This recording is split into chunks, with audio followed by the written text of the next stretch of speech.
I'm telling you right now, you want to see somebody freak out in this life? Play with their money. See what happens. I would have went ballistic on them if it was just 50,000. We're talking about 500 bands. And the crazy part about it is that was just the first payment. That was just a signing bonus. He was supposed to get 14 M's.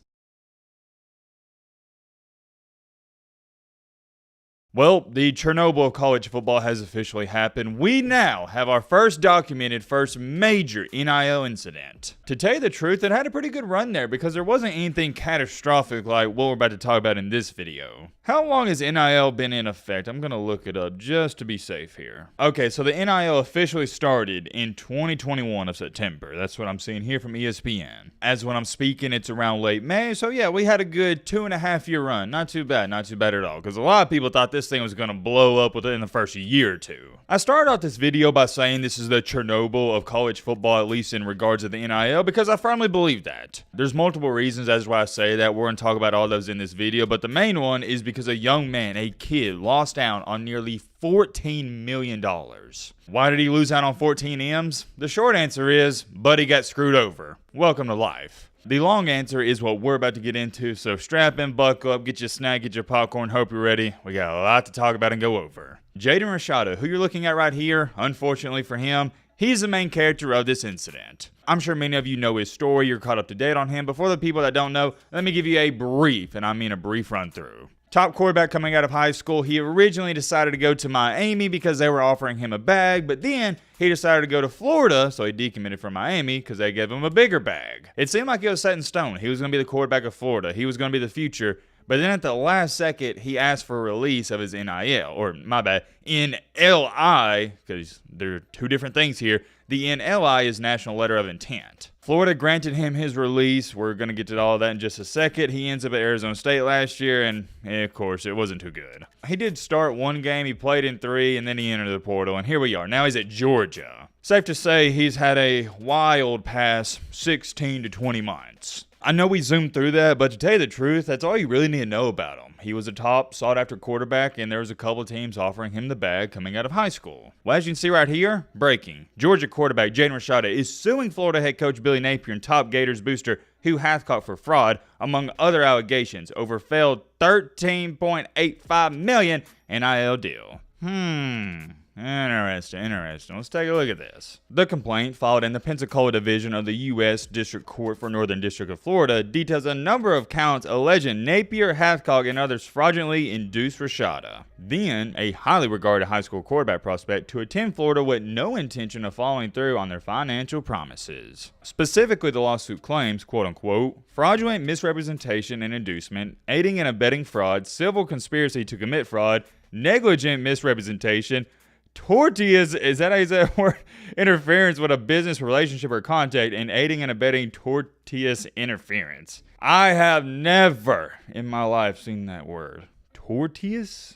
Tortious? Hope I'm saying that correctly. If you even try to run to the comment section and say, man, that's an easy word, get out of here, dude. You've never seen that word either. Anyways, that's besides the point. Let's continue along here. At the crux of the argument are the actions of Napier, Hathcock, and his company, Velocity Automotive, as well as Casho Walker convincing Rashada to eschew a previous agreed-upon $9.5 million NIL deal to attend Miami in favor of Florida. I could be wrong on this, I can't remember, but I'm pretty sure that's referencing how when he was originally going to go to Miami, he was offered a, as you see right here, $9.5 million deal. I'm 98% sure that's what they're talking about. If I'm wrong on that, I do apologize. Continuing along here after Florida, Rashada committed to play football at Miami in June of 2022 under the terms of that deal. So yeah, believe I'm right on that. But the lawsuit alleges that Florida employees and boosters never backed off in their pursuit of the talented Pittsburgh, California product. It includes allegations that Hathcock told Rashada, quote-unquote, whatever Jaden needed to come to UF, Hathcock would make it happen. It also alleges his father, Harlan Rashada, was told he could get a job in the security industry during a recruiting visit. Direct contact with a recruit during an on-campus visit by a booster is against NCAA rules. I don't really care about that too much. That happens 24/7. There's cheating in college football all the time. Nothing new. At this point in time, it's just who can get away with it and stuff like that. And plus, too, in regards of his father being promised a job, that's been happening in the sport of college football for the past 50-something years. That's kind of ironic and funny too, because everyone's been talking about how Bronny James is going to get drafted due to nepotism because his dad is LeBron James. Well, this right here is almost like reverse nepotism. Jaden Rashada's dad is going to get a job, or was supposed to get a job, because of his son. Interesting stuff, man. I did not know that, but we got a lot more to take a look at. To sway Rashada's decision, Hathcock and Castro Walker offered the $13.85 million deal with a $5.35 million, including a $500,000 signing bonus to come through Hathcock's Velocity Automotive Company and the rest through Gator Guard, the NIL collective that he started. I'll speak on that in just a second. I got a lot to say. Hathcock had previously committed to donating $12.6 million to Gator boosters, and early media reports stated the Gator Guard raised $5 million in its first 24 hours. I don't know if some of you are going to remember this. You had to be watching the channel 3 years ago, so you dang near had to be an OG. But the reference and example I always brought up was JJ's Coffee Shop. What is JJ's Coffee Shop? Well, it's nothing in particular here. I'm sure there's a JJ's Coffee Shop out there, but I was just using it as an example because what I was talking about is what you're going to see with the NIL, and this is back in 2021 when I was saying this stuff, is you're going to see all these rich alumni boosters come out of nowhere, and they're going to start up all these coffee shops and all these new businesses, and they're going to sponsor players. That's the loophole in the NIL. And it was such a simple loophole to get around because the NIL, they told these guys, okay, well, you can't, if you're an alumni or booster, sorry, I should have clarified, you can't just give Jaden Rashada $10 million. That's not going to fly on our radar. However, if you open up a business and you want to sponsor Jaden Rashada and you want to give him $10 million as a sponsorship for JJ's Iced Coffee, yeah, that's cool with us. Let me give you a better example in case it's kind of confusing. I try to dumb this stuff down. Let's say I, Matt B. Great, I wanted Jaden Rashada to come to my team.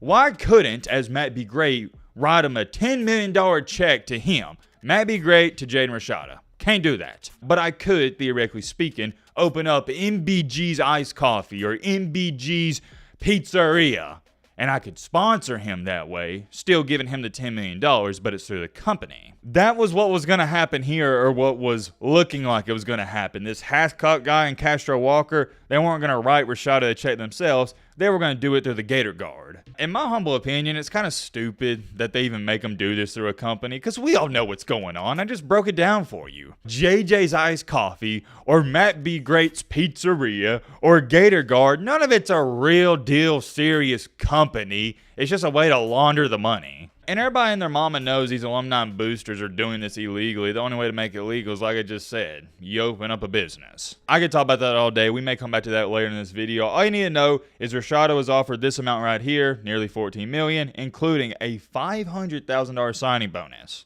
Before the deal was finalized, however, Hathcock informed Rashada's representatives that he no longer wanted to route the NIL payments through his company because he planned to sell it according to the lawsuit. Instead, he and Castro Walker proposed money coming directly from Hathcock and the rest coming through the Gator Collective, Florida's other NIL collective. That involved Eddie Rojas, CEO of Gator Collective, who allegedly texted Zager about the impending deal, quote unquote, "Tell Jaden we look forward to setting him up for life. Need to set up his brokerage accounts ASAP. Dude is rich and we just got started." The deal was officially signed on November 10, 2022, with the first $500,000 payment due to Rashada on December 5th. The lawsuit claims, though, that Hathcock never had any intention of making that payment, and everyone involved, including Napier, knew that. In other terms here, Rashada and his lawyer stating, yeah, they were inducing him. They were telling him everything he wanted to hear, but they had no intentions of following through with this money and whatnot. Quote unquote, the collective never had the money, and yet they were making all these promises to the kid. You dangle life-changing, generation-changing money in front of a 19-year-old kid who grew up without it, you can't expect that young person to not be affected by it. The bargaining power is totally unequal here. I agree 10,000%. I mean, could you imagine if you're not already 19, let's just say you're watching this video in your 20s, 30s, or 40s.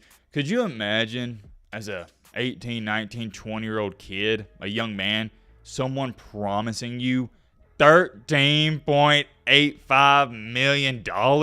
Don't get me wrong, I don't believe in selling your moral and selling your soul for money, but this wasn't any of that. He was going to sign a $14 million contract to play the game he loves, college football. That's the dream. At this point in time in our story, everything's looking sweet. But just like Lee Corso says, Not so fast, my friend. Instead, a day after the $500,000 payment was due, so now on December 6th, the Gator Collective sent Rashada a termination letter of the $13.85 million deal. Before we go any farther, I just want y'all to try to put yourself in his shoes. Just think about that. I can't speak for y'all, but if I knew I had a $500,000 direct deposit supposed to hit my bank account on December 5th, I couldn't sleep on December 4th. No way. And even if I did go to sleep, I'd be the happiest person on earth knowing that I got $500,000 that's going to hit my bank account the following day. But instead of that happening, you wake up on December 5th, nothing ever comes through your bank account. You're like, oh, okay, well, maybe it just takes a while. That's a large lump sum of money, right? I think we can all agree on that. That's a lot of doubloons, a lot of guap. So maybe it's taking a while to get processed. Takes maybe 2 or 3 business days. You continue on with your day on December 5th. You go to bed. Then you wake up on December 6th. You're like, well, maybe I'll get it today. Instead of getting the money, you get a letter saying, oh, yeah, sorry, buddy. We've terminated your $14 million deal. I ain't going to hold you. I would like to label myself as a calm, cool, and collected person. I would have crashed out. I would have been spazzing on him. I would have been like, my brother, where's my cheddar? You promised me $14 million on top of that. I was supposed to have a $500,000 direct deposit that should have already been in my bank account. I need that money. I'm telling you right now, you want to see somebody freak out in this life? Play with their money. See what happens. I'd take it a step farther. I would have went ballistic on them if it was just $50,000. We're talking about 500 bands. And the crazy part about it is that was just the first payment. That was just a signing bonus. He was supposed to get 14 M's. You got to put yourself in his shoes to even try to have the same perspective as him. It's got to hurt. Like the article stated, you dangled life-changing money in front of his face and took it away from him. This is the equivalent to somebody giving you something and then taking it away. It wouldn't have hurt him to the slightest if you would have just not offered it to him in the first place. Crazy stuff, man, crazy stuff. Anyways, we are going to move on. Right after the $13.85 million deal, still, the lawsuit claims Napier and Castro Walker went to great lengths to convince Rashada that they would make good on the promised money even without the contract. Castro Walker told Rashada's agents that the Gator Guard would now take on paying the deal and that, quote-unquote, Hathcock, through Gator Guard, would personally guarantee the $13.85 million obligation himself. The only payment allegedly made was for $150,000 to pay back John Ruiz, a prominent Miami booster, so that Rashada could, quote-unquote, could avoid possible litigation with Ruiz, who was seeking repayment from the initial $9.5 million NIL deal. That's where things get really interesting here, because not only did Rashada lose out on all the money Florida promised him, he lost out on another opportunity with Miami, because if he had just stayed there, they promised him, what was it, $9.5 million? And I'm going to let y'all know something right now. I can't tell you names, but I have a couple buddies that currently play for Miami, and I've talked to multiple recruits that have went there. Miami is dishing out the guap. They are dishing out the cheddar, the doubloons, whatever you want to call it. They're not holding back. They're not doing this shady stuff like Florida. I was talking to a guy a couple weeks ago who showed me proof of Miami giving him over $1 million. And this isn't even some hot shot, big time player. He's good, don't get me wrong. I don't mean that as disrespect if you're watching this video, but he's not a household name. He's not a prestigious player like a quarterback or a running back. But here's the kicker with that. So Life Wallet and Ruiz here, who was with Miami's collective, is stating that Life Wallet nor John H. Ruiz ever had any deal with Rashada that amounted to $9.5 million. Life Wallet had a very small deal with Rashada while he was a big school student in California. Rashada and his father are stand-up individuals. To date, I personally have a very good relationship with both. They both know we dealt with them honestly and fairly, as we have always done with all NIL players. Life Wallet has a track record of complying with all of its NIL deals. Life Wallet was repaid by those controlling the Gators' fundraising efforts. While I have my own view of this matter, at this point, the interests of this young man should be the focus. Yet again, that quote is coming from the guy who's associated with Miami. Fast forward time here to December 21st. Remember, Rashada was supposed to get that $500,000 direct deposit on December 5th. It never hit his bank account. It all came to a head on December 21st, the first day of the early signing period, where Napier allegedly personally vouched to Rashada that Florida alumni, quote-unquote, were good on their promise that Jaden would receive $1 million if he signed with Florida on National Signing Day, and that Hathcock would make the payment. Harlan Rashada later texted Zager, quote-unquote, Coach Napier said Hathcock's on a plane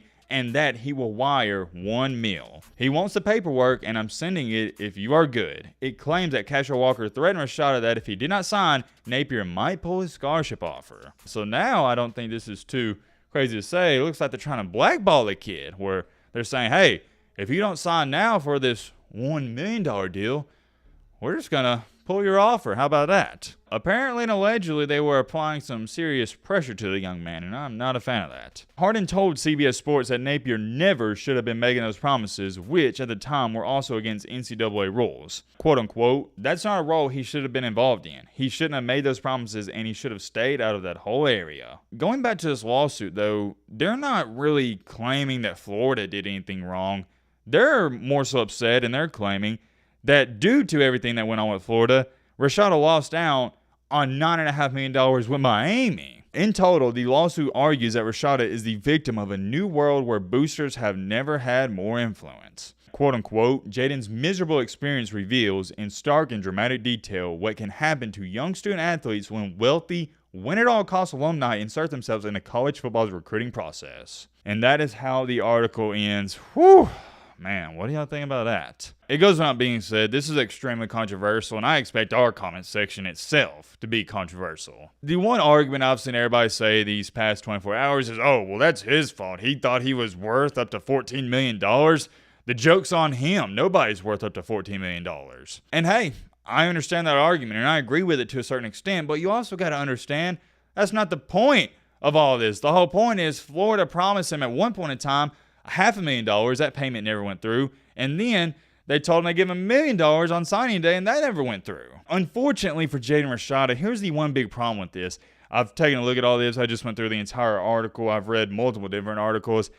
I haven't seen anywhere or anybody state that Rashada in Florida, they signed some type of contract. Haven't seen it. Maybe it happened, but I have no knowledge of it. And that's another bridge we could cross on a different day as to why this kid didn't have a lawyer or an agent handling all these NIL talks for him. I have no idea. But going back to this, if you didn't get it in writing that Florida was supposed to give you that $1 million on signing day, you're out of luck. If you signed some type of contract with them and they didn't pay up, yeah, I'm on Rashada's side here and his family's side. But if you didn't sign anything and Florida promised you just mouth to mouth, oh yeah, we'll give you that $1 million if you sign, unfortunately, and this is just how life is, you just simply got screwed over. Granted, let me clarify here, just because I'm saying you're out of luck and you got screwed over, that doesn't mean I agree with it. No, I hate it for the kid. What I'm saying is, just because Florida tricked you pretty much, well, it's not going to hold up in court or anything like that. And I think Rashada and his lawyer, they understand that because they're not actually attacking Florida for not paying him $14 million. If you read the article like myself, and like I told you guys, if you watch up until this point in the video, you'll see in it, they're actually suing Florida for Rashada losing out on the $10 million to go to Miami. So it's kind of like an opportunity cost situation. They're saying, oh, well, since you tricked us and got us to sign here, you made us lose out on $10 million at Miami, which I agree with entirely. And I believe if Rashada would have went to Miami, yeah, they had to pay it up because they've been paying all these other guys. Let's talk about this, though, and why I hate this. It seemed like Rashada's decision on where he wanted to play college football, it had nothing to do with college football. And that's sad. This young man was solely going after the most money. That's it. He didn't care about Miami. He didn't care about Florida. He didn't care about any of that. He just wanted money. And let me state this right now, partner. I ain't faulting him for it. Money runs the world. It's an important tool, and we need it. I always hate that coping mechanism. People say, oh, well, money doesn't matter. Oh, well, no, it actually does matter. So although I can't fault him for chasing the bag, I guess we shall say, I hate that he put that over the game itself. Because if you really believe in your abilities, you would go to the best college for you that would develop you, and you go to the NFL and potentially be a top quarterback in the league where $14 million, that'd be dang near chump change to you. I'm not faulting Rashada at all on this. He was a young kid, saw some dollar signs, and he got blindsided. But man, oh man, it's extremely sad for me as a college football fan that this is what the game and sport has come to, where you got kids getting bamboozled over stuff like this.